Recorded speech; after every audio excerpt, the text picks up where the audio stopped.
Right, let's get comfy and cozy. Hello everyone, welcome back to my channel. If you're new here, my name is Katie. So today's video is going to be a little bit different. It's going to be me sat down talking to you about something that's really affected my life in the past 12 months, and I'm sure a lot of others. But I just wanted to touch base and be like, you're not alone. I have been through the same thing. I just want to talk about my experience and just the highs and lows of what this whole past 12 months has been like. So if this is something you want to watch, carry on watching. Today I want to talk to you about furlough.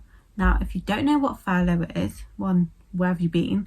But I know a lot of people haven't actually experienced it. So for those who don't know what furlough is, it is a coronavirus job retention scheme where the government works with your employer and the employer can claim 80% of your wages if you're unable to work. So essentially you still get paid, but just 80% of your wages, which you think, oh, nifty, not bad. I'm getting paid for doing nothing, which I'm sure this was everyone's mindset when this first happened. However, lockdown happened on the 23rd of March. That was my last working day. So it was the day lockdown was announced. I was still working, and then lockdown was hitting at midnight. I'm sure everyone knows this. That was almost 10 months ago now. That was my last working day. And actually, I have not been back to work since the 23rd of March last year, which is 10 months of me not working. Which you think, Katie, why are you moaning? You are still getting paid. However, this was not always the case, or this is not always the mindset either. When you first start furlough, you're like, great, I'll get a few weeks off, because originally I was meant to be back to work on the 16th of April. And obviously no one really knew the severity of coronavirus. We just knew that we had to follow the government guidelines, stay safe, and stop everyone spreading. So my employer originally said that we'd be back the 16th of April, and I thought, okay, I can live with that. Well, about a month off, I can go home, enjoy family time. Beautiful. April came and it got extended again. And obviously we didn't know if there was any end to this lockdown. So our cancellation periods were getting longer and longer, which meant we still weren't working for longer and longer. It was just becoming really daunting and really scary, actually. And originally, I'm pretty sure that the job retention scheme was only going to go on till about June, July. And then they knew that we were nowhere near the end of this. But in this time, I was getting told mixed messages about my job and about what was getting on, which was not my job's fault. Just a disclaimer, I am not bashing or bad-mouthing my employer whatsoever, because I know what it's been like. I know that no one knows what's going on until Boris announces it. So they're just as clueless as we are. So you can't blame your employer at all, which I don't. They've actually been quite good to me, so I can't really complain too much. However, when it got to about June time, I was speaking to my colleagues quite a lot, and we were under the impression that because things were getting a bit better, and then there was these kind of target aims that we had to hit as a country for things to open. So if you remember, was it the 4th of June? Or the 4th of July? I can't really remember much. When pubs and that opened, so that was a huge milestone. However, I work in the hospitality industry.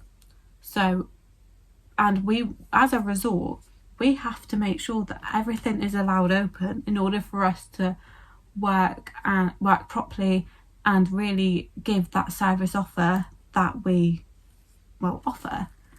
And we didn't want to do it half-assed. So we had to make sure everything was okay to open in order for us to run smoothly and properly, like nothing was really going on. It was kind of people's escapism. So we were in a great position so we could open. However, because we have to be mindful and we didn't know what restrictions we had to do and how many people we were allowed, so they kind of cut off the guest figures, which meant that not everyone was going back to work. And not everyone really knew this at the time. We thought that once we were open, we could kind of function normally again. So that's when I got my flat in my head, and I got my flat and I was excited because I thought, I can get my flat in time for moving in, sorting my stuff out, and I can go back to work. Normality, finally. Okay, it didn't work like that today. I got my flat, and actually the day I moved in, I got the phone call saying that I wasn't coming back to work yet, and I was like, oh. But part of me was like, oh, you know what? I'm still in the like holiday phase kind of thing. And I was like, yeah, well, I can sort out my flat. It's not a biggie. In a few weeks' time, I'll get called up and I can go back to work and it'll be like a new life. Great. No, did not happen. So weeks came into months, and obviously it was getting closer and closer, creeping up to the end of furlough, which was extended till the end of October. And anyone who knows me knows that I wasn't doing so well at this point anymore. So it gone from, oh great, I've got time off finally, to, oh, I didn't mention my holiday was cancelled, obviously and understandably, so I didn't have my holiday either, which was in June, July. And then I was like, oh, I got a flat. That was a high point. I was like, well, but I got a flat so I could go back to work, so that was like disappointing. So then it was creeping up, and to kind of disguise how I was feeling, I was taking full advantage of the Eat Out to Help Out scheme, and I was doing Monday to Wednesdays and any day of the week, because I could. I was drinking and I was eating, and I was just drinking my days away, because I had got to that point where I was like, if I drink, I'll forget. I can have a good time. But then, me being me, and anyone who knows me knows that the day after comes in ridiculous amounts of anxiety, of paranoia. So really, I was just making myself worse by doing this, but I had nothing else to do. I was in Minehead, and actually my two closest friends were actually back to work, which was also a really big kick in the teeth. Like, good on them, they were allowed to go back to work, but it was just so gutting for me. Like, that's all I wanted to do, was go back to work, go back to normality. But this was the reality of the situation. Not everyone could go back to normality. Coronavirus cases were then building again, and because of this Eat Out to Help Out, so very conflicting, as we all know. I was getting more and more panicked, because I was like, well, if I can't go back to work and it's creeping up to October, what am I going to do after October? Like, I can't afford this flat anymore. And I was starting to pure panic, and I was not in a good mental state at all.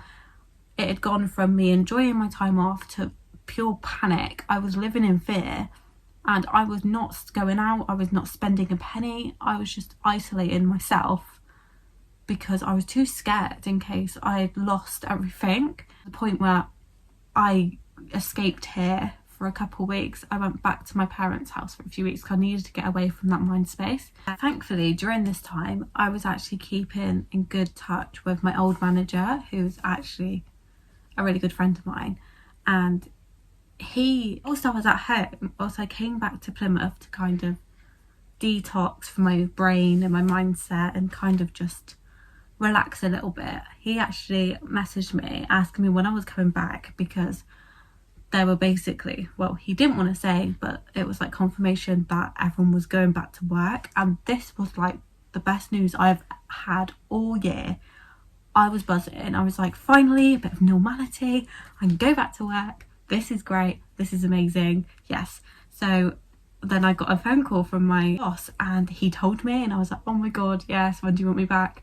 So I was so excited. But it was the end of October, so my training, I'm pretty sure, was the 29th and 30th of October. No, 30th and 31st of October, I want to say, was my training days.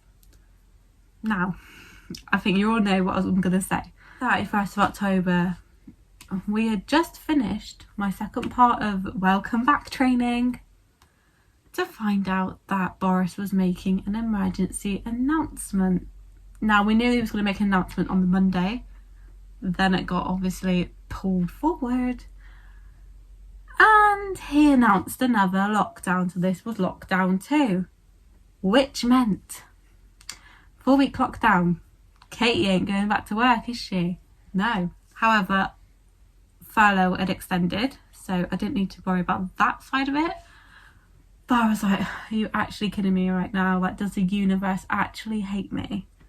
I was this close to going back to work, and my mindset and my mental health to go back to normal and me be really excited about life. no, didn't happen. So yeah, that was great. I was like, brilliant. So we went into a 4-week lockdown. So during this time as well, before Boris announced the second lockdown, I had my first driving lesson back as well. Because I was like, you know what, I'm going to get my shit together and I'm going to sort that out again. So I had one driving lesson and I had my 2 training days back to work, then lockdown, which meant I could not go back to work. I could not start driving again. My life was on pause once again. 4 weeks of nothing, 4 weeks of binging Pretty Little Liars, and I got a phone call and I got told that when we were reopening again for the Christmas period, I wasn't coming back. And that broke my heart. I was like, please just give me something. I just want to go back to work. I'm just losing my head here. I was distraught, but on the other sense of it, I literally called up my sister, called up my mum and was like, this girl's coming home for Christmas. Pick me up, I'm off. Then came back here for Christmas, which was great. I can't complain about it. I had a really lovely time. It was a bit overwhelming because I wasn't used to it. I've literally spent Christmas Day with a maximum of 3 people in 5 years. So having a whole household, COVID friendly, I must admit, we were allowed to do it. Really enjoyed myself, had a lovely day, and I've been having a lovely time at home. Whilst I was at home, I had the news that literally my resort opened for a week before they realised that the tier system was getting worse, the restrictions were getting worse. There was literally no benefit of us opening. We couldn't do it with the restrictions. So they actually closed over Christmas, which made me feel a little bit better, but it was still a bit like, this is really sad. I knew that from them we weren't actually going to open until February. So I was like, you know what? Yeah, fine, cool. We're going to open in February. Things go back to normal. I need to stop saying that because, of course, as everyone knows, January the 4th, it was announced we were going into our 3rd lockdown. That's basically the reality of it. We've had a whole year of lockdowns and I have been on furlough this whole time. I've not worked and it is really taking a toll on me. But it really does make you think, especially because it's now a new year, it really makes you reflect. I love my company with all my heart. And it's actually really heartbreaking to not know when I'm able to go back to work. We've just extended it to the 28th of February now as well. So that's what, another month. And it's just like, I'm wasting my life away. And it's like, it's just so heartbreaking. So anyone who takes furlough for granted, anyone who thinks that furlough is like just a massive holiday, it's not. It is actually such a roller coaster of emotions. It messes with your head, it gives you anxiety, it gives you no prospect of the future, it gives you so much uncertainty. There is so much uncertainty in my life right now. I do not wish it on my worst enemy. So this is the reality of furlough. I just wanted to give you my perspective on it because I know a lot of people have questions about it and a lot of people haven't really experienced it as much as I have.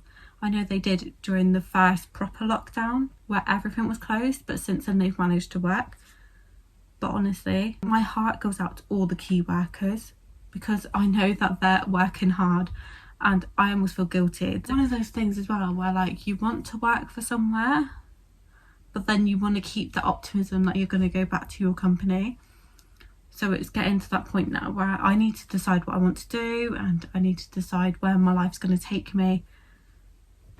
Yeah, so I literally, my heart goes out to all the key workers who have worked non-stop and haven't had furlough, that have to pretend that this lockdown doesn't exist and work as normal.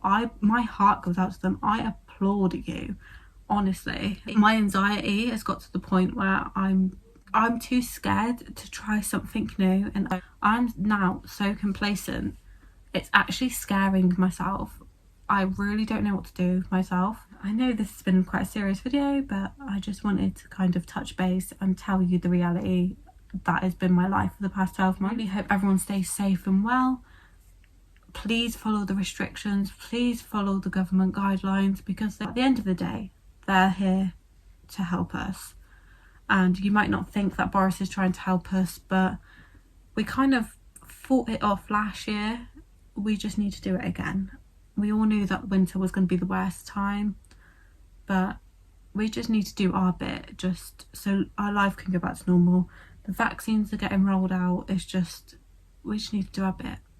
If you've stayed this long, I really thank you for watching, and I will be back to my normal videos. I just wanted to put this video out there just to be transparent, just to be like, my life isn't all dandy and roses and rainbows.